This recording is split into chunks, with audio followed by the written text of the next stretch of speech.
So in Philippians 2 we see Paul saying that that in Jesus' understanding of his deity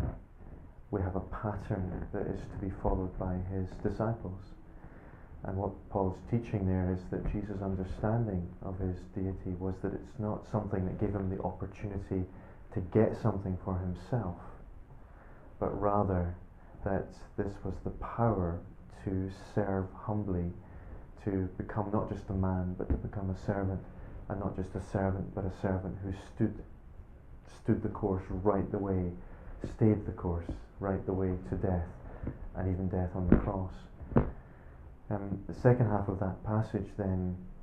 says that it's for this very reason that God gives him the name above all names, the divine name, so that this action of Jesus in becoming a servant and in dying is not inconsistent with the divine name, the divine character, but actually is the demonstration of exactly who God is. And therefore in that example we have Jesus' understanding of his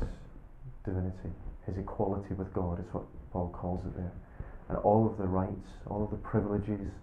all of the prerogatives of God himself. The understanding of that is it's not a means to exploit for personal gain, but it's the power to sustain service, to sustain humble service for the sake of the blessing that is given to others. And that is what Paul says is the mindset that those who are following Christ are also to have. So it's a deeply profound passage that presents us something about the nature of reality. That if this is what Jesus thinks of himself,